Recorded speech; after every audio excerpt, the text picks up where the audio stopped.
The new normal. Here's the question. What if this is it? What if we have returned to normal? So after reading the Results Rule book, I was really looking forward to hearing Randy live.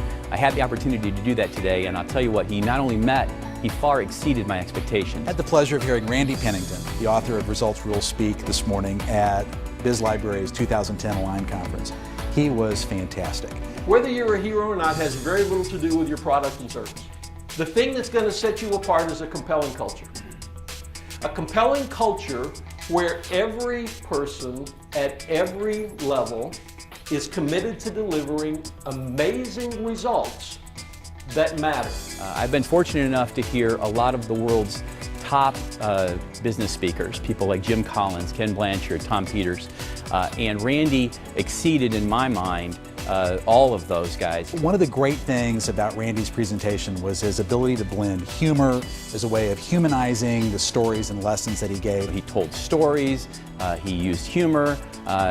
The stories themselves helped the message stick. I could look around the room and I was watching everyone nodding their head and really getting the message. It took it out of being abstract and theoretical and made it seem real and practical. The advice was just easy to comprehend and understand.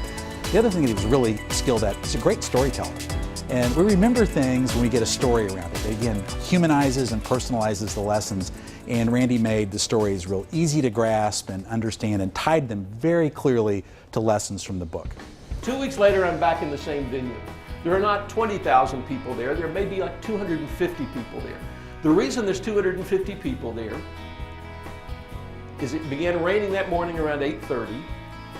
At 7:30, it stopped raining, and at 7:45, Herman's Hermits took the stage.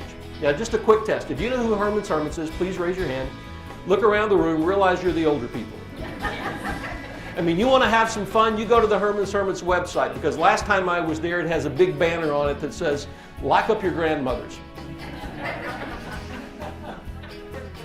So Peter Noon, Herman's Hermits, comes bounding out to the front of the stage and says, it's wonderful to be here in front of 20,000 people.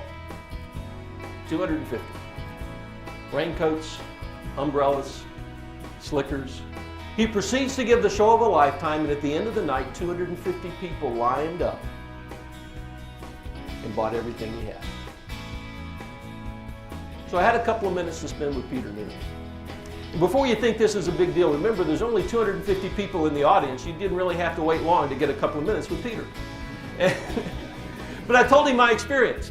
2 weeks ago this happened, 20,000 people. Tonight this happened, 250 people. What's the difference? Here's what he said. Here's the news about the compelling culture that you and I have to create.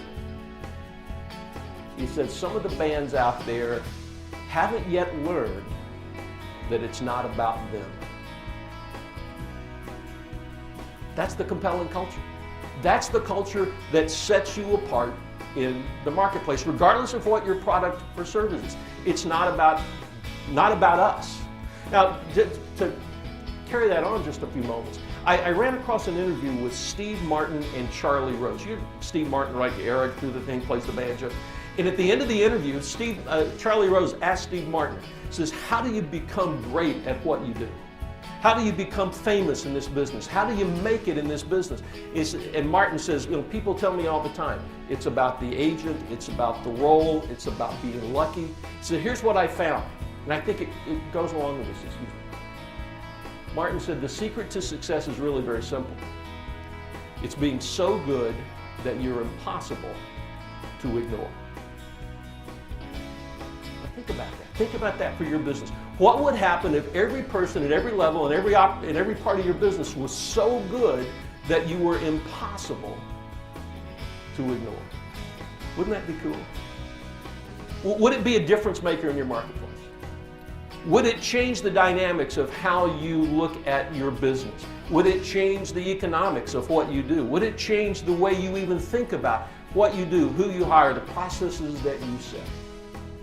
That's what the compelling culture that we're talking about. I think that's the most important thing that you can ask for a live presentation, is that when you leave there, not only have you learned something, but it's something that you can use and you'll remember.